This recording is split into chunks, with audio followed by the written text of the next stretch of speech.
നമസ്കാരം. നോക്കാം ഈ മണിക്കൂറിലെ പ്രധാന വാർത്തകൾ.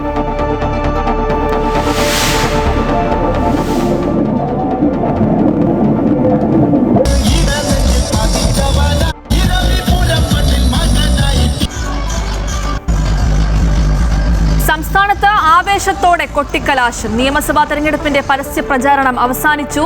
ദേശീയ നേതാക്കൾ ഉൾപ്പെടെ പങ്കെടുത്ത റോഡ് ഷോയുമായി മുന്നണികൾ. നാളെ നിശബ്ദ പ്രചരണം. വോട്ടെടുപ്പ് മറ്റന്നാൾ. വിധി എഴുതുന്നത് 2,71,00,000 വോട്ടർമാർ. മത്സരരംഗത്ത് 883 സ്ഥാനാർത്ഥികൾ. ഏപ്രിൽ 9 മുതൽ 29 വരെ എക്സിറ്റ് പോളുകൾക്ക് നിരോധനം. ഇന്നു മുതൽ പോളിംഗ് ദിവസം വൈകിട്ട് 6 വരെ അഭിപ്രായ സർവേകളും പാടില്ലെന്ന് മുഖ്യ തെരഞ്ഞെടുപ്പ് ഓഫീസർ.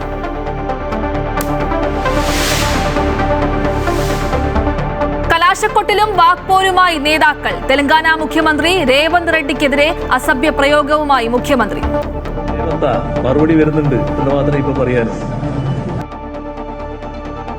മുഖ്യമന്ത്രിക്ക് രേവന്ത് റെഡ്ഡിയുടെ മറുപടി. പിണറായി വിജയന്റെ സമയം കഴിഞ്ഞുവെന്നും ഇനി വിശ്രമിക്കൂ എന്നും രേവന്ത് റെഡ്ഡി.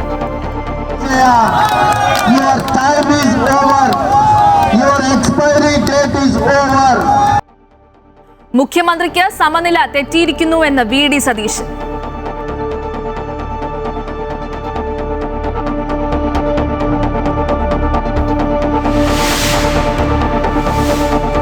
കേരളത്തെ തകർത്ത 2018 പ്രളയം മനുഷ്യനിർമ്മിതമെന്ന് മാത്യു കുഴൽനാടൻ. തോട്ടപ്പള്ളി സ്പിൽവേ സമയത്ത് തുറക്കാതിരുന്നത് മേരിമാത കമ്പനിക്കായി. മന്ത്രിയായിരുന്ന മാത്യു ടി തോമസിന് പങ്കെന്ന് തെളിയിക്കുന്ന കെ കൃഷ്ണൻകുട്ടിയുടെ ശബ്ദരേഖ പുറത്തുവിട്ട് മാത്യു കുഴൽനാടൻ. ആരോപണം തള്ളി വൈദ്യുത മന്ത്രി. ശബ്ദരേഖ വ്യാജമെന്ന് മാത്യു ടി തോമസ്.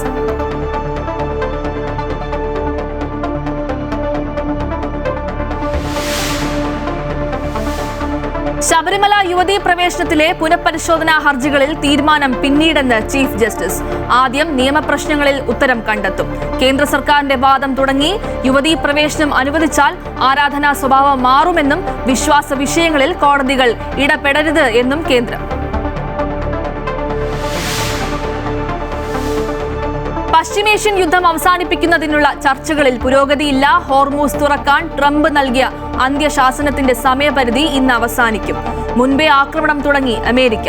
ഇറാന്റെ എണ്ണക്കോട്ടയായ ഖാർഗ് ദ്വീപിൽ അമേരിക്കയുടെ കനത്ത ആക്രമണം. വെടിനിർത്തലിനുള്ള വ്യവസ്ഥകൾ തള്ളി ഇറാൻ.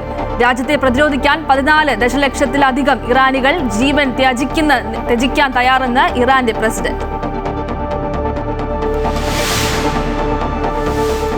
IPL-ൽ ഇന്ന് ആവേശ പോരാട്ടം. രാജസ്ഥാൻ റോയൽസ് മുംബൈ ഇന്ത്യൻസിനെ നേരിടും. മത്സരം 7:30 മുതൽ ഗുവാഹത്തിയിൽ.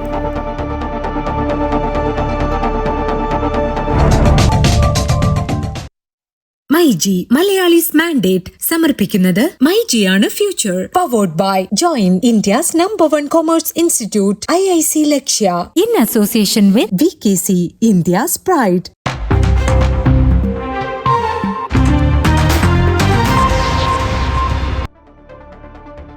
സംസ്ഥാനത്ത് നിയമസഭാ തെരഞ്ഞെടുപ്പിന്റെ വീറും വാശിയും നിറഞ്ഞ പ്രചാരണ മാമാങ്കത്തിന് കൊട്ടിക്കലാശം. പരസ്യ പ്രചാരണ വാദ്യമേളങ്ങളുടെയും ബൈക്ക് റാലികളുടെയും അകമ്പടിയോടെയാണ് അവസാനിച്ചത്. കൊട്ടിക്കലാശം കളറാക്കി ശക്തി പ്രകടനമാക്കിയ മുന്നണികളും ഉണ്ടായിരുന്നു. വിവരങ്ങളുമായി രജിത്ത് ഉണ്ട്. രജിത്ത്, ഒരു കളർഫുൾ കൊട്ടിക്കലാശത്തിനാണ് തലസ്ഥാനം സാക്ഷ്യം വഹിച്ചത്, അല്ലേ? തീർച്ചയായും ഗോപിക, ഇവിടെ ഇപ്പോൾ ഞാൻ നിൽക്കുന്നത് പേരൂർക്കടയിലാണ്. വട്ടിയൂർക്കാവിൽ മണ്ഡലത്തിൻ്റെ കൊട്ടിക്കലാശം അത് അവസാനിച്ചിരിക്കുന്നു എന്നതാണ്. അല്പം മുമ്പാണ് പോലീസ് ഉദ്യോഗസ്ഥർ ഇടപെട്ടുകൊണ്ട് കൊട്ടിക്കലാശത്തിൻ്റെ ആഘോഷ പരിപാടികൾ നിർത്തിവെക്കാൻ അനൗൺസ് ചെയ്തത്. അതേ തുടർന്ന് അത് പൂർണ്ണമായും നിർത്തിവെച്ച സ്ഥാനാർത്ഥികൾ ഇപ്പോൾ നമുക്കറിയാം, ഇപ്പോൾ ദൃശ്യങ്ങളിൽ കാണാൻ കഴിയും. സ്ഥാനാർത്ഥികൾ ഈ ക്രെയിനിൽ മുകളിലായിരുന്നു ഉണ്ടായിരുന്നത്. 3 സ്ഥാനാർത്ഥികളും ഉണ്ടായിരുന്നു എന്നതാണ്. NDAയുടെ സ്ഥാനാർത്ഥി R ശ്രീലേഖയും അതുപോലെ തന്നെ LDFിൻ്റെ സ്ഥാനാർത്ഥി VK പ്രശാന്തും UDFിൻ്റെ സ്ഥാനാർത്ഥിയായുള്ള K മുരളീധരനും ഇവർ 3 പേരും മണിക്കൂറുകൾക്ക് മുമ്പ് തന്നെ ഇവിടെ എത്തി പ്രവർത്തകരെ ആവേശം കൊള്ളിച്ചിരുന്നു എന്നതാണ്. പ്രവർത്തകർ ഇപ്പോഴും ആവേശത്തിൽ തന്നെ തുടരുന്നു. എന്നാൽ കൊട്ടും പാട്ടുമൊക്കെയായി ആഘോഷ പരിപാടികൾ വളരെ കാര്യക്ഷമമായി തന്നെ ഇവിടെ ഉണ്ടായിരുന്നു. അതുകൊണ്ട് അവയൊക്കെ നിർത്തിവെച്ചിരിക്കുന്നു. സ്ഥാനാർത്ഥികൾ ഇപ്പോൾ പ്രവർത്തകർക്കിടയിലേക്ക് ഇറങ്ങിയിരിക്കുകയാണ്. പ്രവർത്തകർക്കിടയിലേക്ക് എത്തിയ സ്ഥാനാർത്ഥികളെ ആവേശത്തോടു കൂടി പ്രവർത്തകർ സ്വീകരിക്കുന്ന ഒരു കാഴ്ചയാണ് നമുക്ക് കാണാൻ കഴിയുന്നത്. എല്ലാ ആഘോഷ പരിപാടികളും ഇനിയുള്ള മണിക്കൂറുകൾ നിശബ്ദ പ്രചരണത്തിൻ്റെ മണിക്കൂറുകളാണ്. എന്നാൽ ഇതിന് മുമ്പുണ്ടായിരുന്ന മണിക്കൂറുകൾ വളരെ ആവേശ ആവേശത്തോടു കൂടി കൊട്ടും പാട്ടും ഒക്കെയായി ഒപ്പം തന്നെ ആഘോഷമായി പ്രവർത്തകർ കഴിഞ്ഞ 20 ദിവസത്തിനധികം നീണ്ടുനിന്ന പ്രചരണ പരിപാടിയുടെ സമാപ്തി അത് കൃത്യമായി തന്നെ ആ പ്രവർത്തകർ ആഘോഷിച്ചു എന്നതാണ്. എല്ലാ വാഹനങ്ങളും അകമ്പടിയോട് കൂടിയാണ് ഇവിടേക്ക് സ്ഥാനാർത്ഥികൾ ഓരോരുത്തരും എത്തിയത്. ആദ്യം തന്നെ കെ മുരളീധരൻ സ്ഥാനാർത്ഥി ഇവിടേക്ക് എത്തുകയും ചെയ്തു. അതിനുശേഷമാണ് വി.കെ. പ്രശാന്ത് സ്ഥാനാർത്ഥി ഇങ്ങോട്ടേക്ക് എത്തിയത്. തുടർന്നാണ് ബി.ജെ.പിയുടെ സ്ഥാനാർത്ഥിയായ ആർ. ശ്രീലേഖയും എത്തിയത്. 3 സ്ഥാനാർത്ഥികളും എത്തിയതോടുകൂടി പ്രവർത്തകരും ആവേശം ഇരട്ടിയാക്കി എന്ന് വേണമെങ്കിൽ നമുക്ക് പറയാൻ കഴിയും. എന്തുതന്നെയായാലും പ്രവർത്തകർ ഇപ്പോഴും സ്ഥാനാർത്ഥികളെ സ്വീകരിച്ചുകൊണ്ട് ഇവിടെ തന്നെ തുടരുന്ന ഒരു കാഴ്ചയാണ് നമുക്ക് കാണുന്നത്. അടുത്ത ദിവസം നാളെ ഈ നിശബ്ദ പ്രചരണം ഇപ്പോൾ ആരംഭിച്ച നാളെ വരെ തുടരും. അതിനുശേഷമാണ് വോട്ടെടുപ്പിലേക്ക് നീങ്ങുന്നത്. അവിടെ വെട്ടിയൂർക്കാവിനെ ആര് പിന്തുണയ്ക്കുമെന്ന് പറയാൻ നമുക്ക് കഴിയാത്ത ഒരു സാഹചര്യമാണ് ഇപ്പോൾ. നമുക്ക് ഇവിടെയുള്ള ആവേശവും അതുപോലെ തന്നെ പ്രവർത്തകരുടെ ഒരു ആവേശത്തിൽ നിന്ന് നമുക്ക് മനസ്സിലാക്കാൻ കഴിയുന്നത്. ഒപ്പം തന്നെയാണ് തിരുവനന്തപുരത്തിൻ്റെ മറ്റു മേഖലകളിലടക്കം മറ്റു മണ്ഡലങ്ങളിലും ഇതേ രീതിയിലുള്ള ആവേശത്തോടു കൂടിയുള്ള ഒരു കൊട്ടിക്കലാശത്തിനാണ് മണിക്കൂറുകൾ നീണ്ടു നിന്ന ഒരു കൊട്ടിക്കലാശത്തിനാണ് സാക്ഷ്യം വഹിച്ചത്. എല്ലാ മണ്ഡലങ്ങളിലും കേന്ദ്രീകരിച്ചുകൊണ്ട് പ്രത്യേക കൊട്ടിക്കലാശം നടക്കുകയും ചെയ്തു. സ്ഥാനാർത്ഥികളെല്ലാവരും തന്നെ വിവിധ ഇടങ്ങളിലായി പ്രവർത്തകരോടൊന്നിച്ച് ഈ പ്രചരണ പരിപാടിയുടെ അവസാന ഘട്ടം അവർ ആഘോഷമാക്കി. നേരത്തെ ശരി രജിത്ത്, ഇനി നമുക്ക് പാലക്കാടേക്ക് പോവുകയാണെങ്കിൽ അവിടെ ആതിരയുണ്ട്. ആതിര, ദേശീയ നേതാക്കൾ അവസാന നിമിഷം വരെ കേരളത്തിൽ നടത്തിയൊരു പടയോട്ടം തന്നെയായിരുന്നു ഇത്തവണത്തെ പ്രത്യേകത എന്ന് നമുക്ക് പറയാം. നാളെ നിശബ്ദ പ്രചരണമാണ്, മറ്റന്നാളാണ് കേരളം പോളിംഗ് ബൂത്തിലേക്ക് എത്തുന്നത്. വലിയ പ്രതീക്ഷയിൽ തന്നെയായിരുന്നു ഇന്നത്തെ കൊട്ടിക്കലാശവും അല്ലേ?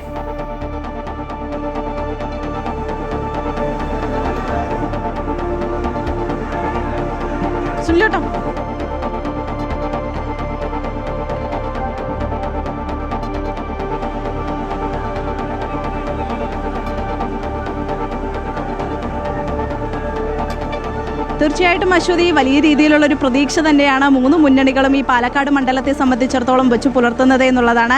ഇന്ന് കൃത്യം 6 മണിക്ക് തന്നെ ഈ കൊട്ടിക്കലാശം അവസാനിപ്പിക്കേണ്ടതായിട്ടുണ്ടായിരുന്നു. പക്ഷേ പ്രവർത്തകർ പിരിഞ്ഞു പോകുന്നതിനുള്ള ചെറിയ സമയം അത് അനിവാര്യമാണ്. അതിനുള്ള ഒരു തയ്യാറെടുപ്പിലാണ്. ഇന്നിപ്പോൾ ഈ പരസ്യ പ്രചരണം അവസാനിക്കുമ്പോൾ അവസാന നിമിഷം വരെ 3 മുന്നണികളും വലിയ രീതിയിലുള്ള ഒരു പ്രതീക്ഷ അത് തന്നെയാണ് 3 മുന്നണികളിലെ നേതാക്കൾക്കും അല്ലെങ്കിൽ സ്ഥാനാർത്ഥികൾക്കും പങ്കുവയ്ക്കാനുള്ളത്. കഴിഞ്ഞ ദിവസങ്ങളിലൊക്കെ തന്നെ 3 മുന്നണികളുടെയും ദേശീയ തലത്തിൽ നിന്നും അതുപോലെ സംസ്ഥാനത്തെ വിവിധ നേതാക്കൾ പ്രചരണ പരിപാടികളുടെ ഭാഗമായിരുന്നു.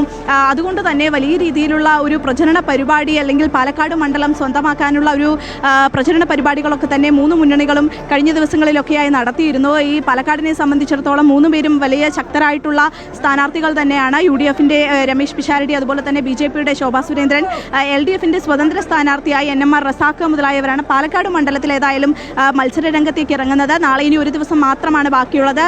9-ാം തീയതി ഈ ജനങ്ങൾ പോളിംഗ് ബൂത്തിലേക്ക് ഇറങ്ങും. ജനങ്ങൾ വിധിയെഴുതുക 9-ാം തീയതിയാണ്. ഇനി ഒരു ദിവസത്തെ മാത്രം കാത്തിരിപ്പ്. അതിനുശേഷം കൃത്യം 4-ാം തീയതി തന്നെ നമുക്ക് ഇതുമായി ബന്ധപ്പെട്ട് ആരാണ് ഈ കേരളത്തിൻ്റെ വിവിധ മണ്ഡലങ്ങളിൽ ഭരിക്കുക അല്ലെങ്കിൽ കേരളം ആര് ഭരിക്കുമെന്നത് സംബന്ധിച്ച് വ്യക്തമായ ഒരു ഉത്തരം നമുക്ക് അന്ന് ലഭിക്കുമെന്നുള്ളതാണ്. പാലക്കാട്ടിലെ 3 സ്ഥാനാർത്ഥികളും ഏതായാലും നിലവിൽ വലിയ പ്രതീക്ഷ തന്നെയാണ്. UDF-ന് ഈ മണ്ഡലം നിലനിർത്താൻ സാധിക്കുമെന്നുള്ള പ്രതീക്ഷയിൽ തന്നെയാണ് UDF മുന്നണി ഏതായാലും രംഗത്തേക്ക് ഇറങ്ങുന്നത്. അതുപോലെ തന്നെ ശോഭാ സുരേന്ദ്രനെ സംബന്ധിച്ചിടത്തോളം തുടർച്ചയായി മത്സരിക്കുന്ന ഒരു മണ്ഡലം എന്ന് പറയുന്നത് പാലക്കാടാണ്. തുടർച്ചയായി 2 തവണ മത്സരിച്ചു. ഇത് 3-ാമത്തെ തവണയാണ് നിയമസഭാ തെരഞ്ഞെടുപ്പിൽ ശോഭാ സുരേന്ദ്രൻ ഒരു മണ്ഡലത്തിൽ തുടർച്ചയായി മത്സരിക്കുന്നത്. അതുകൊണ്ട് തന്നെ വലിയ രീതിയിലുള്ള ഒരു വോട്ട് വർദ്ധിപ്പിക്കാൻ ശോഭാ സുരേന്ദ്രനെ ഇതിനോടകം തന്നെ മത്സരിച്ച മണ്ഡലങ്ങളിലെല്ലാം സാധിച്ചിട്ടുണ്ട്.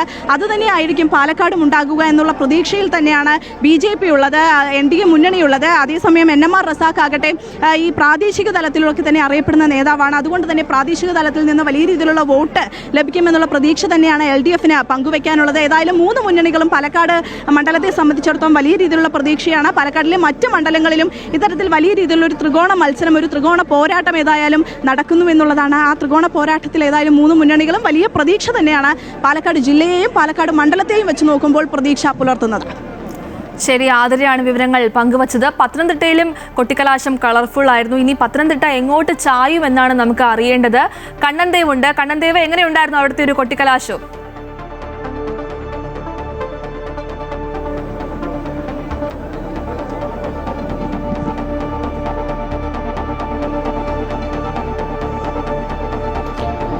അശ്വതി, ആവേശകരമായ ഒരു കുട്ടിക്കലാശമാണ് പത്തനംതിട്ടയിൽ നടന്നത്. പത്തനംതിട്ട സെൻട്രൽ ജംഗ്ഷനിലായിരുന്നു ആറന്മുള മണ്ഡലത്തിലെ പ്രവർത്തകരുടെ കുട്ടിക്കലാശം നടന്നത്. ആറന്മുള മണ്ഡലത്തിലെ UDF-ന്റെയും LDF-ന്റെയും BJP-യുടെയും സ്ഥാനാർത്ഥികളായ അബിൻ വർക്കി, അതുപോലെ വീണ ജോർജ്, കുമ്മനം രാജശേഖരൻ എന്നിവർ ഈ കുട്ടിക്കലാശത്തിൽ പങ്കെടുത്തിരുന്നു.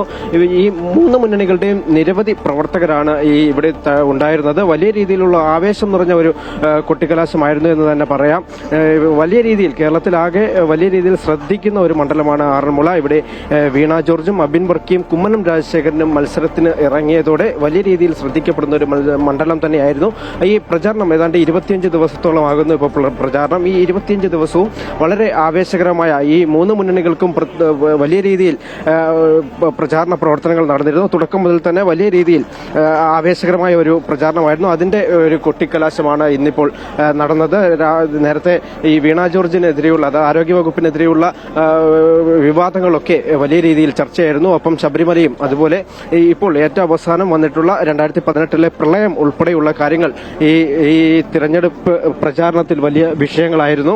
ഇന്ന് രാവിലെ മുതൽ ഈ UDF സ്ഥാനാർത്ഥി അബിൻ വർക്കി സത്യാഗ്രഹം ഇരിക്കുന്ന ഒരു സ്ഥിതിയൊക്കെ ഉണ്ടായിരുന്നു. ഇന്നിപ്പോൾ ഈ പ്രചാരണമൊക്കെ കഴിഞ്ഞിരിക്കുകയാണ്. കൃത്യം 6 മണിയോടെ ഈ കൊട്ടിക്കലാശം ഇവിടെ പത്തനംതിട്ടയിൽ അവസാനിച്ചു. മറ്റ് മണ്ഡലങ്ങളിലും സമാനമായി, പത്തനംതിട്ട ജില്ലയിലെ 5 മണ്ഡലങ്ങളിലും സമാനമായ കൊട്ടിക്കലാശമാണ് നടന്നത്. റാന്നിയിൽ UDF-ന്റെ ഭാഗത്തു നിന്നും കൊട്ടിക്കലാശം വലിയ രീതിയിൽ നടത്തിയില്ല. കാരണം 2018 പ്രളയത്തോടനുബന്ധിച്ചുള്ള ഓഡിയോ ക്ലിപ്പ് പുറത്തു വന്നു എന്നതുകൊണ്ട് തന്നെ അതിൽ പ്രതിഷേധിച്ച് സത്യാഗ്രഹം ഇരിക്കുകയായിരുന്നു അവിടുത്തെ സ്ഥാനാർത്ഥി പഴകുളം മധു. അതുകൊണ്ട് തന്നെ അവിടുത്തെ എന്നാലും ആവേശത്തിന് ഒട്ടും കുറവില്ലായിരുന്നു. ഇവിടെയും അബിൻ വർക്കി ആദ്യം സത്യാഗ്രഹം ഇരിക്കുകയൊക്കെ ആയിരുന്നുവെങ്കിലും അത്തരത്തിൽ വലിയൊരു ആവേശത്തിന് ഒട്ടും തന്നെ കുറവില്ലായിരുന്നു. വലിയ രീതിയിലുള്ള ഒരു ആവേശകരമായ കുട്ടിക്കലാശം തന്നെയാണ് നടന്നത്. ഇതിനിടയിൽ വീണ ജോർജ് നിന്നിരുന്ന വാഹനത്തിന്റെ ചെറിയ ഒരു ഭാഗം താഴേക്ക് പോയത് വലിയ രീതിയിൽ ഒരു പ്രശ്നത്തിന് കാരണമാക്കിയിരുന്നു. എന്നാൽ വലിയ പ്രശ്നങ്ങളില്ലാതെ തന്നെ അത് ഒഴിവാക്കി. അതിന്റെ ദൃശ്യങ്ങൾ അമൃത ന്യൂസിന് മാത്രമാണ് ലഭിച്ചത്. എന്തായാലും വലിയ രീതിയിലുള്ള ഒരു കൊട്ടിക്കലാശം തന്നെയാണ് പത്തനംതിട്ടയെ സംബന്ധിച്ച് നടന്നത്. ഈ സെൻട്രൽ ജംഗ്ഷനിൽ ബാരിക്കേഡുകൾ ഉയർത്തി വലിയ പോലീസ് സുരക്ഷയോടെ തന്നെയാണ് ഈ കൊട്ടിക്കലാശം ഇപ്പോൾ അവസാനിച്ചിരിക്കുന്നത്. നേരത്തെ 4 മണി മുതൽ ഏതാണ്ട് 3 മണി മുതൽ തന്നെ പ്രവർത്തകർ ഈ പത്തനംതിട്ട സെൻട്രൽ ജംഗ്ഷനിലേക്ക് എത്തിയിരുന്നു. ഈ മൂന്ന് മുന്നണികൾക്കും പ്രത്യേകം സജ്ജമാക്കിയ സ്ഥലത്ത് ബാരിക്കേഡുകൾ വെച്ച് കെട്ടി പ്രത്യേകം തിരിച്ചാണ് പോലീസ് ഈ ഏറ്റവും അവസാനത്തെ പ്രചാരണ കുട്ടിക്കലാശം കൊഴുപ്പിക്കുവാൻ അവസരം നൽകിയിരുന്നത്. അത്തരത്തിൽ തന്നെ മൂന്ന് മുന്നണികളും വലിയ രീതിയിൽ ശബ്ദ വിന്യാസവും അതുപോലെ ബാൻഡ് മേളവും ഒക്കെ ഉയർത്തിക്കൊണ്ട് തന്നെ ക്രെയിനും JCBയും ഒക്കെ ഉപയോഗിച്ചുകൊണ്ട് തന്നെയുള്ള ഒരു വലിയ രീതിയിലുള്ള ഒരു കൊട്ടിക്കലാശം തന്നെ മൂന്ന് സ്ഥാനാർത്ഥികളും ഈ സ്ഥലത്തുണ്ടായിരുന്നു. വീണ ജോർജും അബിൻ വർക്കിയും കുമ്മനം രാജശേഖരനും പ്രവർത്തകർക്ക് ഈ ആവേശം വർദ്ധിപ്പിച്ചുകൊണ്ട് ഈ സ്ഥലത്ത് തന്നെ ഉണ്ടായിരുന്നു. എന്തായാലും പത്തനംതിട്ടയിലെ കേരളത്തിലെ ആകെ തന്നെ, അതായത് പത്തനംതിട്ടയിലെ മാത്രമല്ല, ഈ കൊട്ടിക്കലാശത്തിന്റെ ആവേശം ഒട്ടും ചോരാതെ തന്നെ എന്തായാലും കഴിഞ്ഞിരിക്കുകയാണ്. നാളെ ഇനി നിശബ്ദ പ്രചരണത്തിന് ശേഷം ഏവരും ഈ പോളിംഗ് ബൂത്തുകളിലേക്ക് കടക്കും. ഏത് തരത്തിലാകും ഇത്തരത്തിൽ ഇനിയും വോട്ടിംഗ് അടക്കമുള്ള കാര്യങ്ങൾ ആർക്ക് അനുകൂലമാകും എന്നതാണ് ഇനി കണ്ടറിയേണ്ടത്. ഏറ്റവും അവസാന നിമിഷം UDF വലിയ രീതിയിൽ ഈ പ്രളയത്തിലെ ഓഡിയോ ക്ലിപ്പ് പുറത്തു വന്നതടക്കമുള്ള കാര്യങ്ങൾ ഈ പത്തനംതിട്ട ജില്ലയിലാകെ എല്ലാ മണ്ഡലങ്ങളിലും, അതായത് പ്രളയത്തിന് വലിയ നാശം വിതച്ച മണ്ഡലങ്ങൾ പത്തനംതിട്ടയിലുണ്ട്. അതുകൊണ്ട് തന്നെ വലിയ രീതിയിൽ അത് ഒരു പ്രചരണ ആയുധമാക്കിയിരുന്നു. ഈ അവസാന നിമിഷം കിട്ടിയ ആ ഒരു സുവർണാവസരം പോലെ UDF-നും BJPക്കും ഉൾപ്പെടെ കിട്ടിയ ആ വിവാദ വിഷയം എന്തായാലും അവർ രാവിലെ മുതൽ തന്നെ വലിയ രീതിയിൽ ഈ പ്രചരണ വിഷയമാക്കുന്ന ഒരു സ്ഥിതി ഉണ്ടായിരുന്നു. എന്തായാലും ഇപ്പോൾ ഈ പ്രവർത്തകരൊക്കെ പിരിഞ്ഞു വയ്ക്കൊണ്ടിരിക്കുകയാണ്. വലിയ രീതിയിലുള്ള ഒരു സുരക്ഷാ സന്നാഹം തന്നെയാണ്, സായുധ സേന അടക്കമുള്ള പോലീസിന്റെ സുരക്ഷാ സന്നാഹമാണ് പത്തനംതിട്ടയിൽ ഉണ്ടായിരുന്നത്. എന്തായാലും പ്രവർത്തകരൊക്കെ ഇപ്പോൾ പിരിഞ്ഞുകൊണ്ടിരിക്കുകയാണ്. അശ്വതി. ശരി, പത്തനംതിട്ടയിൽ നിന്നും കണ്ണൻദേവാണ് വിവരങ്ങൾ നൽകിയത്. സംസ്ഥാനത്ത് ആവേശത്തോടെ കൊട്ടിക്കലാശം, നിയമസഭാ തെരഞ്ഞെടുപ്പിന്റെ പരസ്യ പ്രചരണം അവസാനിച്ചു. ഇനി ഇടുക്കിയിൽ നമ്മുടെ റിപ്പോർട്ടർ ബോബൻ ഉണ്ട്. ബോബൻ, ഇടുക്കിയിലും ഗംഭീരമായിരുന്നു കൊട്ടിക്കലാശം അവസാനിച്ചിരിക്കുകയാണ്. ഇനി ഇടുക്കിയുടെ മനസ്സ്, ആ രാഷ്ട്രീയ മനസ്സ് ആരെ തുണയ്ക്കുമെന്നാണ് നമുക്ക് അറിയേണ്ടതല്ലേ?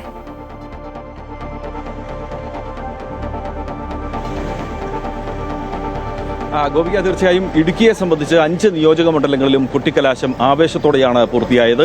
കാര്യമായ അനിഷ്ട സംഭവങ്ങൾ എങ്ങും തന്നെ റിപ്പോർട്ട് ചെയ്തിട്ടില്ല. എല്ലാ മേഖലകളിലും ഏതാണ്ട് 5 നിയോജക മണ്ഡലങ്ങളിലും വിവിധ മുന്നണികൾ വിവിധ സ്ഥലങ്ങളിലാണ് ഇത്തവണ കുട്ടിക്കലാശം സംഘടിപ്പിച്ചത്. അതുകൊണ്ട് തന്നെ കാര്യമായ സംഘർഷമോ പ്രശ്നങ്ങളോ എങ്ങും റിപ്പോർട്ട് ചെയ്തിട്ടില്ല.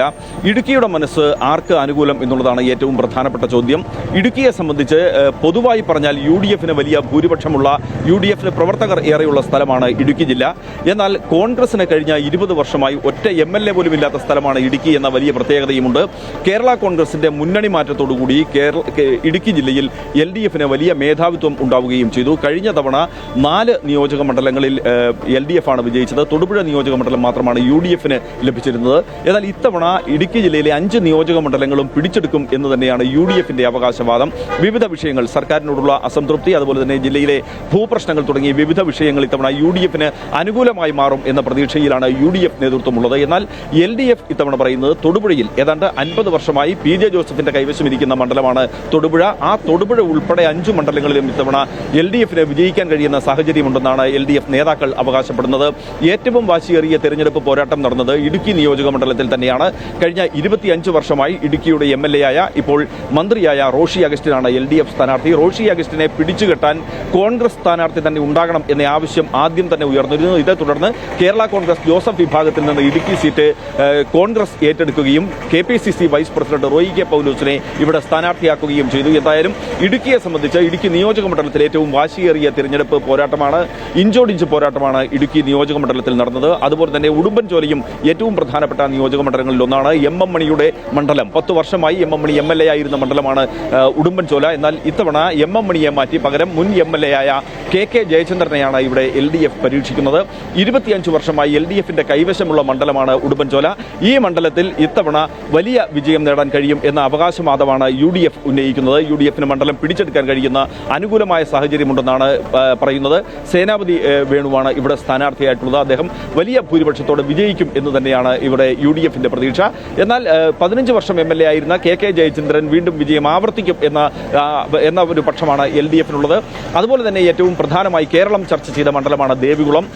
3 തവണ CPM-ന്റെ LDF-ന്റെ MLA ആയിരുന്ന S രാജേന്ദ്രൻ ഇത്തവണ NDA സ്ഥാനാർത്ഥിയായി മത്സരിക്കുന്നു എന്നുള്ളതാണ് ദേവികുളത്തെ സംബന്ധിച്ചുള്ള ഏറ്റവും വലിയ പ്രത്യേകത. കഴിഞ്ഞ തവണ വരെ 5 വർഷം മുമ്പ് LDF-ന്റെ MLA ആയിരുന്ന രാജേന്ദ്രൻ ഇപ്പോൾ NDA-യുടെ നേതാവായിരിക്കുന്നു, BJP-യുടെ സംസ്ഥാന സമിതി അംഗമായിരിക്കുന്നു. അദ്ദേഹത്തിന്റെ നിലപാടും അതുപോലെ തന്നെ S രാജേന്ദ്രൻ പിടിക്കുന്ന വോട്ടുകളും ദേവികുളത്തെ സംബന്ധിച്ച് ഏറെ നിർണായകമാണ്. ഇടതു വലതു മുന്നണികളുടെ വിജയത്തിൽ നിർണായക ഘടകമായി മാറാൻ പോകുന്നത് തീർച്ചയായും S രാജേന്ദ്രൻ പിടിക്കുന്ന വോട്ടുകൾ തന്നെയായിരിക്കും എന്നത് ഏറ്റവും പ്രധാനപ്പെട്ട കാര്യമാണ്. അതുപോലെ തന്നെ തൊടുപുഴ നിയോജക മണ്ഡലം 50 വർഷത്തിനിടയിൽ മുമ്പ് സൂചിപ്പിച്ചതുപോലെ PJ ജോസഫ് ഇല്ലാത്ത ആദ്യത്തെ മത്സരമാണ് ഇപ്പോൾ തൊടുപുഴയിൽ അരങ്ങേറുന്നത്. PJ ജോസഫിന്റെ മകൻ അബു ജോൺ ജോസഫാണ് ഇവിടെ UDF സ്ഥാനാർത്ഥിയായി മത്സരിക്കുന്നത്.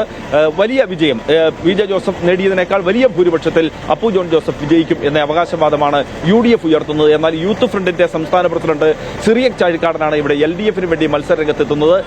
മികച്ച രീതിയിൽ പ്രവർത്തനം ഏകോപിപ്പിക്കാൻ കഴിഞ്ഞുവെന്നും അതുപോലെ തന്നെ PJ ജോസഫിനോടുള്ള സ്നേഹം ഒരുപക്ഷെ വോട്ടർമാർ മകനോട് കാണിക്കില്ല എന്ന വിശ്വാസവും LDF-നുണ്ട്. അതുകൊണ്ട് തന്നെ ഇത്തവണ തൊടുപുഴ നിയോജക മണ്ഡലം പിടിച്ചെടുക്കാൻ കഴിയുന്ന ഏറ്റവും അനുകൂലമായ സാഹചര്യമാണ് തൊടുപുഴയിലുള്ളത് എന്നാണ് LDF-ന്റെ ഏറ്റവും വലിയ ധാരണ. ആ ഒരു വിശ്വാസത്തിലാണ് LDF മുമ്പോട്ട് പോകുന്നത്. പീരുമേട് നിയോജക മണ്ഡലവും ഈ പറഞ്ഞതുപോലെ ഏതാണ്ട് 25 വർഷമായി LDF-ന്റെ കൈവശമുള്ള മണ്ഡലമാണ്. മുൻപ് 2 തവണ നിസാര വോട്ടുകൾക്ക് തോറ്റ UDF-ന്റെ സിറിയക് തോമസ് ആണ് ഇത്തവണയും സ്ഥാനാർത്ഥി. ആദ്യ തവണ ES ബിജിമോളോട് 300 വോട്ടുകൾക്കും കഴിഞ്ഞ തവണ വാഴൂർ സോമനോട് 1000-ഓളം വോട്ടുകൾക്കുമാണ് സിറിയക് തോമസ് പരാജയപ്പെട്ടത്. ഈ 2 പരാജയങ്ങൾക്കും ഇത്തവണ മധുര പ്രതികാരം ചെയ്യാൻ കഴിയും, മികച്ച വിജയം സിറിയക് തോമസിന് നേടിയെടുക്കാൻ കഴിയും എന്ന വലിയ ആത്മവിശ്വാസമാണ് UDF ക്യാമ്പുകളിലുള്ളത്. എന്തായാലും ഇടുക്കി ജില്ലയെ സംബന്ധിച്ച് കഴിഞ്ഞ ഏതാണ്ട് 1 മാസക്കാലമായി തിരഞ്ഞെടുപ്പ് പ്രചരണത്തിൽ ഏറ്റവും ഉയർന്നു കേട്ട ശബ്ദം, ഏറ്റവും ഉയർന്ന വിഷയം ഭൂപ്രശ്നങ്ങൾ തന്നെയാണ്. ഭൂപ്രശ്നങ്ങൾ പരിഹരിക്കാൻ കഴിഞ്ഞു, ശാശ്വതമായി ഭൂപ്രശ്നത്തിന് പരിഹാരം കാണാൻ കഴിഞ്ഞു എന്ന് LDF അവകാശപ്പെടുമ്പോൾ ഇടുക്കിയിലെ ഭൂപ്രശ്നങ്ങൾ കൂടുതൽ വഷളായി വരികയാണെന്നും അവസാന മന്ത്രിസഭാ യോഗത്തിൽ ഭൂപ്രശ്നങ്ങൾ പരിഹരിക്കുവാൻ വേണ്ടി സർക്കാർ എടുത്ത തീരുമാനങ്ങൾ കൊണ്ട് ജനങ്ങൾക്ക് യാതൊരു ഗുണവും ഉണ്ടായിട്ടില്ല എന്നുമാണ് UDF-ന്റെ അവകാശവാദം. എന്തായാലും ഇടുക്കിയെ സംബന്ധിച്ച് ഭൂപ്രശ്നങ്ങൾ തന്നെയാണ് ആളിക്കത്തുന്ന വിഷയം. ഭൂപ്രശ്നങ്ങളിൽ ഏത് മുന്നണിക്കൊപ്പം ജനങ്ങൾ നിൽക്കുന്നു എന്നുള്ളത് ഇടുക്കിയിലെ വിജയപരാജയങ്ങളിൽ നിർണായകമാകും. എന്തായാലും ഇടുക്കിയിലെ 5 നിയോജക മണ്ഡലങ്ങളിലും വലിയ വാശിയേറിയ തിരഞ്ഞെടുപ്പ് പ്രചരണവും പോരാട്ടവുമാണ് നടക്കുന്നത്. ഇഞ്ചോടിഞ്ച് പോരാട്ടമാണ് 5 ഇടങ്ങളിലും എന്ന് തന്നെ പറയാം. ഗോപിക. ശരി, ഇടുക്കിയിൽ നിന്നും MC ബോബനാണ് വിവരങ്ങൾ നൽകിയത്. ദേശീയ നേതാക്കൾ അവസാന നിമിഷം വരെ കേരളത്തിൽ നടത്തിയ ഒരു പടയോട്ടം തന്നെയായിരുന്നു ഇത്തവണത്തെ പ്രത്യേകത. നാളെയാണ് നിശബ്ദ പ്രചരണം. മറ്റന്നാൾ കേരളം പോളിംഗ് ബൂത്തിലേക്ക് നീങ്ങും. വലിയ പ്രതീക്ഷയിലാണ് മൂന്ന് മുന്നണികൾ. ആരോപണങ്ങൾക്ക് മറുപടി നൽകിയും രാഷ്ട്രീയ വിമർശനം ഉയർത്തിയും മുഖ്യമന്ത്രി പിണറായി വിജയൻ. വയനാട് ഫണ്ട് വിവാദം, ഡീൽ ആരോപണം, ശബരിമലയിലെ നിലപാട് മാറ്റം എന്നിവയിൽ നിലപാട് വ്യക്തമാക്കി. കണ്ണൂരിൽ സംഘടിപ്പിച്ച മീറ്റ് ദ ലീഡർ പരിപാടിയിൽ സംസാരിക്കുകയായിരുന്നു മുഖ്യമന്ത്രി. വികസനത്തിനൊപ്പം ജനക്ഷേമവും കഴിഞ്ഞ 10 വർഷത്തിനിടയിൽ സാധ്യമായെന്നും ഭരണവിരുദ്ധ വികാരം ഇല്ല എന്നും പറഞ്ഞ മുഖ്യമന്ത്രി സമഗ്രമായ നവകേരള നിർമ്മാണം തെരഞ്ഞെടുപ്പ് വാഗ്ദാനമായി മുന്നിൽ വെച്ചു. വികസന സ്ഥിരതയ്ക്ക്, സാമൂഹ്യനീതിക്ക് ജനം പിന്തുണ നൽകുമെന്ന് പ്രതീക്ഷിക്കുന്നതായി അദ്ദേഹം പറഞ്ഞു. വയനാട് ഫണ്ട് വിവാദത്തിലും രാഹുൽ ഗാന്ധിക്കെതിരെയുള്ള വിമർശനങ്ങൾക്കും മൂർച്ച കൂട്ടി. രാഹുൽ ഗാന്ധി പറയുന്നത് ഒരു ഗൗരവത്തിലെടുക്കേണ്ട കാര്യങ്ങളായിട്ട് വരുന്നില്ല. അത്രയും അബദ്ധജടിലമായ കാര്യങ്ങളാണ് അദ്ദേഹം പറഞ്ഞുകൊണ്ടിരിക്കുന്നത്. ശബരിമലയിൽ ആചാരാനുഷ്ഠാനങ്ങളുടെ കാര്യത്തിൽ ആചാര്യന്മാരുടെ അഭിപ്രായം തേടണമെന്നാണ് സർക്കാരിന്റെ ഇപ്പോഴത്തെ നിലപാട്. CPM BJP ഡീൽ എന്നത് കോൺഗ്രസിന്റെ പാപ്പരത്വം കൊണ്ടാണെന്നും മുഖ്യമന്ത്രി പറഞ്ഞു. LDFന് SDPI പിന്തുണ നൽകിയത് കോൺഗ്രസിനും ലീഗിനും വിഷമമുണ്ടാക്കുന്ന കാര്യമെന്നാണ് പിണറായി വിശേഷിപ്പിച്ചത്. പരസ്യവാദത്തിന് വെല്ലുവിളിച്ച തെലങ്കാന മുഖ്യമന്ത്രിക്കും കടുത്ത ഭാഷയിൽ പിണറായി മറുപടി നൽകി. രേവന്ത് റെഡ്ഡിയോട് ഡാഷ് മോനെ രേവന്ത മറുപടി വരുന്നുണ്ട് എന്ന് മാത്രമേ ഇപ്പൊ പറയാനൂ. G. സുധാകരനും V. കുഞ്ഞികൃഷ്ണനും ശത്രുപാളയത്തിലെത്തിയപ്പോൾ അവരെ തൃപ്തിപ്പെടുത്താൻ എന്തൊക്കെയോ വിളിച്ചു പറയുകയാണെന്ന് മുഖ്യമന്ത്രി വിമർശിച്ചു. UDFന്റെ വാഗ്ദാനങ്ങൾ തെരഞ്ഞെടുപ്പിൽ ബാധിക്കില്ല എന്നും വാഗ്ദാനങ്ങളിൽ വിശ്വാസ്യതയില്ല എന്നുമായിരുന്നു മുഖ്യമന്ത്രിയുടെ വിമർശനം. അമൃത ന്യൂസ്, കണ്ണൂർ. പോ മോനെ വിജയ എന്ന് ആവർത്തിച്ച തെലങ്കാന മുഖ്യമന്ത്രി രേവന്ത് റെഡ്ഡി പിണറായി വിജയന്റെ പ്രായത്തെ ബഹുമാനിക്കുന്നു. പിണറായി വിജയന്റെ സമയം കഴിഞ്ഞു, ഇനി വിശ്രമിക്കൂ എന്നും രേവന്ത് റെഡ്ഡി കൊല്ലത്ത് പറഞ്ഞു. കേരളത്തിലെ ജനങ്ങളോടുള്ള സ്നേഹം കൊണ്ടാണ് പിണറായി പറഞ്ഞതുപോലെ താൻ മറുപടി നൽകാത്തത്. പക്ഷേ കേരളത്തിലെ സ്ത്രീകളെയും ജനങ്ങളെയും അപമാനിക്കരുത്. പ്രവർത്തകരെ കൊണ്ട് ബൈ ബൈ പിണറായി എന്നും രേവന്ത് റെഡ്ഡി വിളിപ്പിച്ചു. പത്തനാപുരത്ത് നടന്ന റോഡ് ഷോയിലാണ് തെലങ്കാന മുഖ്യമന്ത്രിയുടെ പ്രതികരണം. Narendra Modi has not registered any cases against Pinarayi Vijayan. Gold smuggling cases are there. Shabarimala gold theft cases are there. Corruption charges are there. But till now, Narendra Modi has taken any steps against Pinarayi Vijayan. This is what my question. Then I got to know that these Modi brothers are twins. One Modi is sitting in Delhi. The other Modi is sitting in Kerala, Thiruvananthapuram. You don't find any difference between Narendra Modi and Pinarayi Vijayan. These both are Modi brothers. Pinarayi Vijayan godfather is Narendra Modi and his role model is Narendra Modi. Now I wanted to request our Kerala brother and sisters. Finally, I wanted to tell you one thing. Nipo Mone Vijaya. Nipo Mone Vijaya. Your time is over. Your expiry date is over. Go and take rest. Now I wanted to give one slogan. Please support and louder for my slogan. Bye bye Pinarayi. Bye bye Pinarayi. Bye bye Pinarayi. Bye bye Pinarayi. Bye bye Pinarayi. Bye bye Pinarayi. Bye bye Pinarayi. Bye bye Pinarayi. This sound should reach to Pinarayi Vijayan, okay? Bye bye Pinarayi. മലയാള ഭാഷയ്ക്ക് ഒരുപാട് സംഭാവനകൾ നൽകിയ ആളാണ് പിണറായി വിജയൻ എന്ന് പ്രതിപക്ഷ നേതാവ് VD Satheesan. Telangana മുഖ്യമന്ത്രി Revanth റെഡ്ഡിയെ dash മോനെ എന്ന് വിളിച്ചതിലായിരുന്നു പ്രതിപക്ഷ നേതാവിന്റെ പ്രതികരണം. മുഖ്യമന്ത്രിക്ക് സമനില തെറ്റിയിരിക്കുകയാണ്. ഒന്നുകൂടി ചോദിച്ചിരുന്നേൽ ആ ഡാഷും കൂടി പൂരിപ്പിച്ചേനെ. അങ്ങനെയെങ്കിൽ കേരളത്തിന് മുഴുവൻ നാണക്കേടുണ്ടായേനെ എന്നും അദ്ദേഹം പ്രതികരിച്ചു. ഇന്ത്യൻ പാർലമെന്റിലെ ഏറ്റവും മികച്ച പാർലമെന്റേറിയനായ NK പ്രേമേന്ദ്രനെ പരനാറി എന്ന് വിളിച്ച 50 വർഷം കൂടെ നടന്ന കമ്മ്യൂണിസ്റ്റിനെ പരമചെറ്റ എന്ന് വിളിച്ച് മലയാള ഭാഷയ്ക്ക് ഒരുപാട് വാക്കുകൾ സംഭാവന ചെയ്ത ആളാണ് പിണറായി വിജയൻ. എനിക്ക് രേവന്ത് റെഡ്ഡിയോട് ഒന്ന് അഡ്വൈസ് ചെയ്യാം. അദ്ദേഹത്തോട് ഒരിക്കലും പിണറായി വിജയനെ പറ്റി ഒന്നും പറഞ്ഞത് തിരിച്ച് നിങ്ങൾ കേൾക്കാത്ത, ഭൂമി കേൾക്കാത്ത ഭാഷ വരും തമാശ എന്നും അദ്ദേഹത്തോട് പറയണം എന്ന് വിചാരിച്ചാൽ പറ്റിയില്ല. അതാണ് ഞാൻ പറഞ്ഞത് അത്രേ പറഞ്ഞുള്ളൂ എന്നുള്ളത് ഭാഗ്യം. ഡാഷ് മോനെ എന്നേ പറഞ്ഞുള്ളൂ. അതിൻ്റെ അർത്ഥം എന്താ? ഡാഷ് മോനെ എന്ന് പറഞ്ഞു കഴിഞ്ഞാൽ എന്താ അർത്ഥം? അതിൻ്റെ അർത്ഥം ഒന്നും കൂടി സമനില തെറ്റിയിരിക്കുകയാണ് പുള്ളിക്ക്. മൊത്തത്തിൽ ഒന്നും കൂടി തെറ്റുക, ഡാഷും കൂടി പുള്ളി പൂരിപ്പിച്ചാണ്. എൻ്റെ ദൈവമേ, കേരളത്തിന് എന്തൊരു നാണക്കേടായ രാജ്യം മുഴുവൻ. ഈ കേരളം അപമാനത്തോടുകൂടി തലകുനിച്ച് നിൽക്കേണ്ടി വന്നേനെ. നിയമസഭാ തെരഞ്ഞെടുപ്പിനുള്ള ഒരുക്കങ്ങൾ സംസ്ഥാനത്ത് പൂർത്തിയായതായി മുഖ്യ തെരഞ്ഞെടുപ്പ് ഓഫീസർ രത്തൻ യു കേൽക്കർ. വൈകിട്ട് 6 മണി മുതൽ നിശബ്ദ പ്രചാരണം ആരംഭിക്കും. ആകെ 883 സ്ഥാനാർത്ഥികളാണ് മത്സരരംഗത്തുള്ളത്. 3471 പോളിംഗ് സ്റ്റേഷനുകൾ തയ്യാറാക്കിയിട്ടുണ്ട്. ഇതിൽ 884 മാതൃകാ പോളിംഗ് സ്റ്റേഷനുകളാണ് ഉള്ളത്. ഹോം വോട്ടിംഗ് 98% പൂർത്തിയായി കഴിഞ്ഞു. ഏപ്രിൽ 9 മുതൽ 29 വരെ എക്സിറ്റ് പോളുകൾ നിരോധിച്ചിട്ടുണ്ട് എന്നും അദ്ദേഹം വ്യക്തമാക്കി. വൈകിട്ട് 6 മുതൽ പോളിംഗ് ദിവസം വൈകിട്ട് 6 വരെ അഭിപ്രായ സർവേകൾക്കും നിരോധനമുണ്ട്. ഇലക്ഷൻ കമ്മീഷൻ കാർഡില്ലെങ്കിൽ ഇലക്ഷൻ കമ്മീഷൻ അനുവദിച്ച 12 രേഖകളുമായി സമ്മതിദായകർക്ക് വോട്ട് രേഖപ്പെടുത്താം. തെരഞ്ഞെടുപ്പിന് മുന്നോടിയായി എല്ലാ ജില്ലാ ആസ്ഥാനത്തും നാളെ വോട്ട് വിളംബര ഘോഷയാത്ര നടക്കുമെന്നും അദ്ദേഹം അറിയിച്ചു.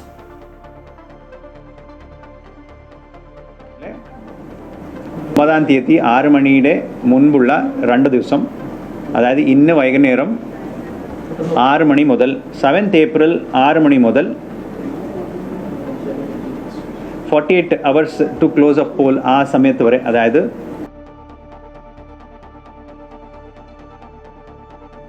അധികാരത്തിൽ ഇരുന്നവരുടെ അതിമോഹമാണ് 2018 പ്രളയത്തിന് കാരണമെന്ന ആരോപണവുമായി മാത്യു കുഴൽനാടൻ MLA. കരിമണൽ കമ്പനിക്ക് ലാഭമുണ്ടാക്കാനാണ് തോട്ടപ്പള്ളി സ്പിൽവേ തുറക്കാതെ ഇരുന്നത് എന്നും മന്ത്രി കെ കൃഷ്ണൻകുട്ടി പറയുന്ന ശബ്ദരേഖ മാത്യു കുഴൽനാടൻ പുറത്തുവിട്ടു. പിന്നീട് സ്പിൽവേ തുറന്നതോടെയാണ് ചെങ്ങന്നൂരിനെ പ്രളയജലം മുക്കിയതെന്നും അദ്ദേഹം ആരോപിച്ചു. അതേസമയം ജലനിരപ്പ് ഉയരും മുമ്പ് തോട്ടപ്പള്ളിയിലെ ഷട്ടറുകൾ ഉയർത്തിയിരുന്നെന്ന് വിശദമാക്കി കെ കൃഷ്ണൻകുട്ടിയും രംഗത്തെത്തി. ഒന്നാം പിണറായി മന്ത്രിസഭയിലെ മന്ത്രിയായിരുന്ന മാത്യു ടി തോമസ് സ്വകാര്യ കമ്പനികൾക്ക് ലാഭമുണ്ടാക്കാൻ സംസ്ഥാനത്തെ കുരുതി കൊടുത്തെന്നാണ് മാത്യു കുഴൽനാടന്റെ ആരോപണം.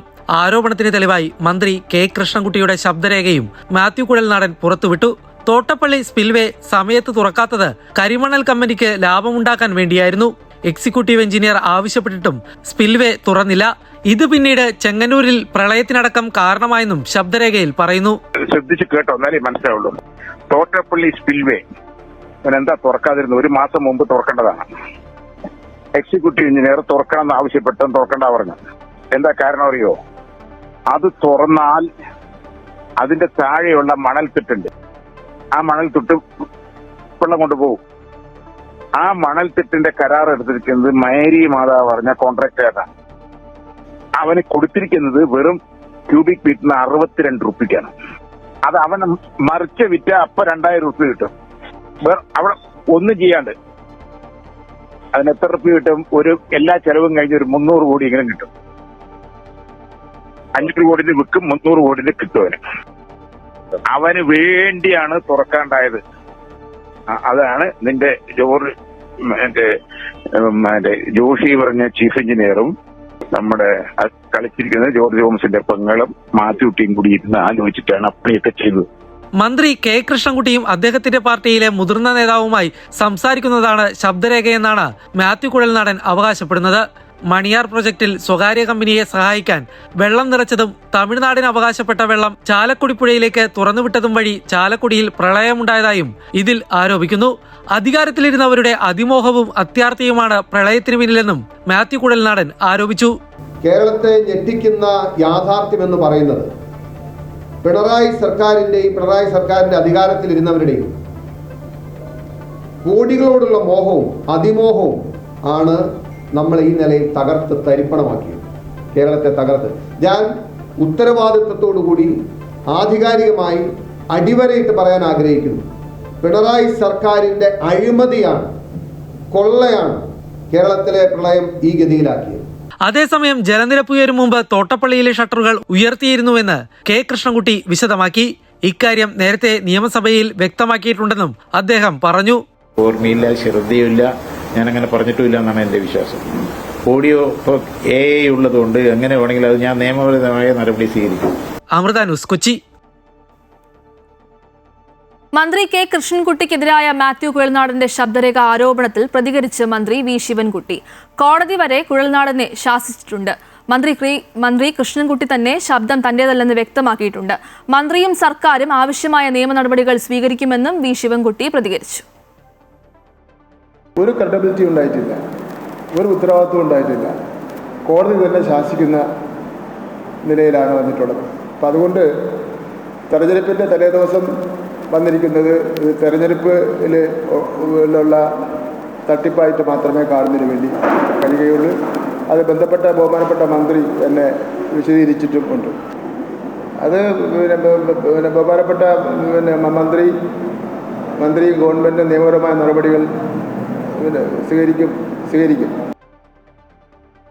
ഗുരുതര പരാതിയുമായി ജി സുധാകരൻ. തീവ്രവാദ സ്വഭാവമുള്ള സംഘടനകളുടെ സാന്നിധ്യം അമ്പലപ്പുഴയിൽ ഉണ്ട് എന്നും തെരഞ്ഞെടുപ്പിനെ കായികമായി നേരിടാൻ CPM-ലും SDPI-ലും നീക്കം നടക്കുന്നുവെന്നും പരാതിയിൽ പറയുന്നു.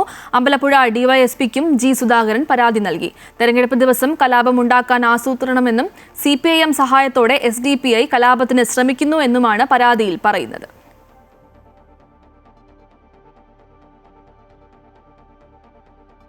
മനുഷ്യനിർമ്മിത പ്രളയമെന്ന വെളിപ്പെടുത്തലിൽ പ്രതിഷേധം കനക്കുകയാണ്. ആറന്മുള മണ്ഡലം UDF സ്ഥാനാർത്ഥി അബിൻ വർക്കി കൊട്ടിക്കലാശം നടക്കുന്ന പത്തനംതിട്ട സെൻട്രൽ ജംഗ്ഷനിൽ സത്യാഗ്രഹം ഇരുന്ന് പ്രതിഷേധിച്ചു. പ്രവർത്തകരുടെ ആവേശത്തിനപ്പുറം പുറത്തുവന്ന വെളിപ്പെടുത്തൽ ഗൗരവമായി കാണുന്നുണ്ട് എന്നും അദ്ദേഹം പ്രതികരിച്ചു.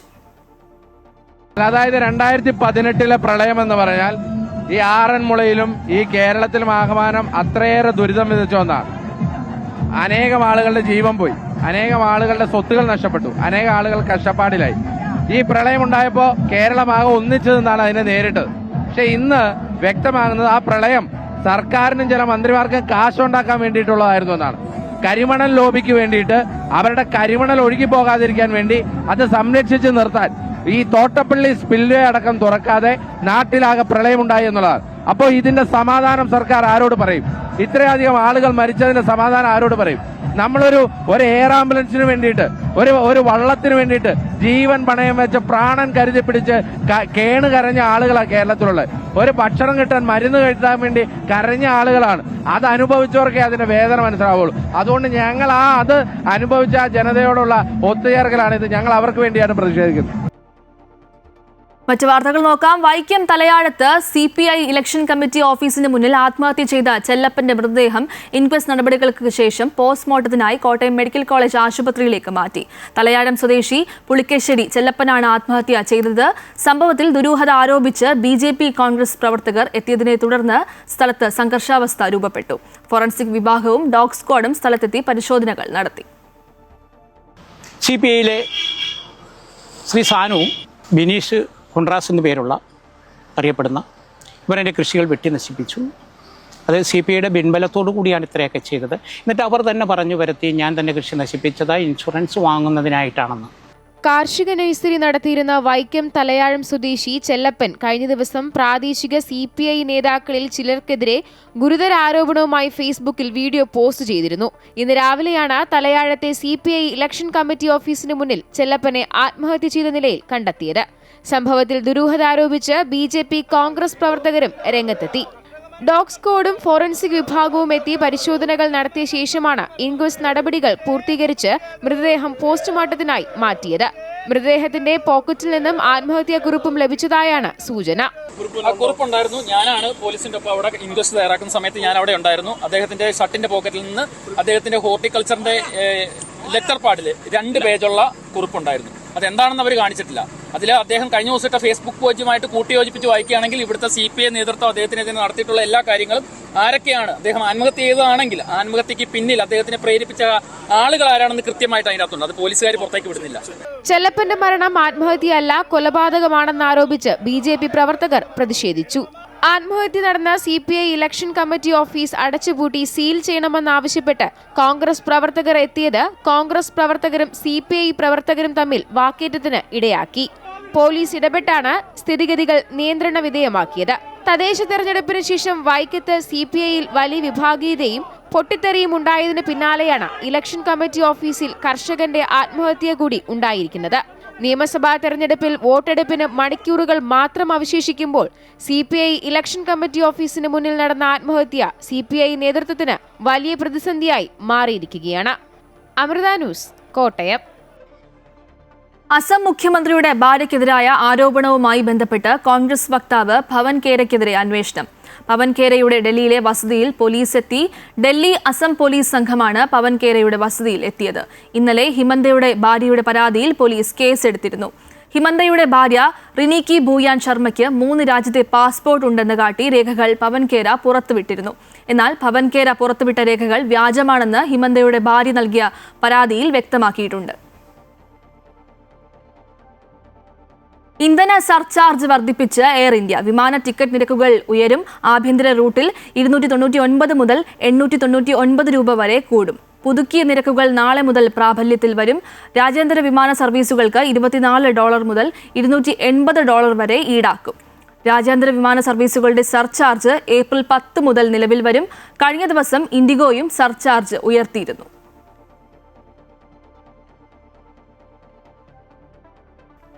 ആലപ്പുഴ ഹരിപ്പാട് ടൗൺ ജംഗ്ഷനിൽ മൈജി ഫ്യൂച്ചർ ഷോറൂം പ്രവർത്തനം ആരംഭിച്ചു. ഷോറൂമിന്റെ ഉദ്ഘാടനം ചലച്ചിത്ര താരം മഞ്ജു വാര്യർ നിർവഹിച്ചു.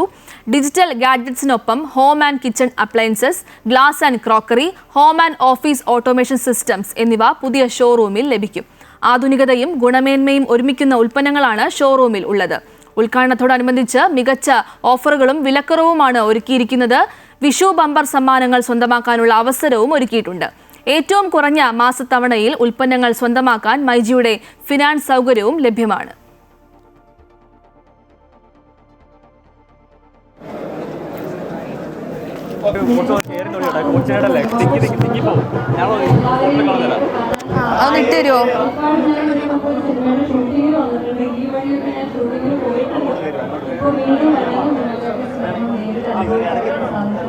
സന്തോഷം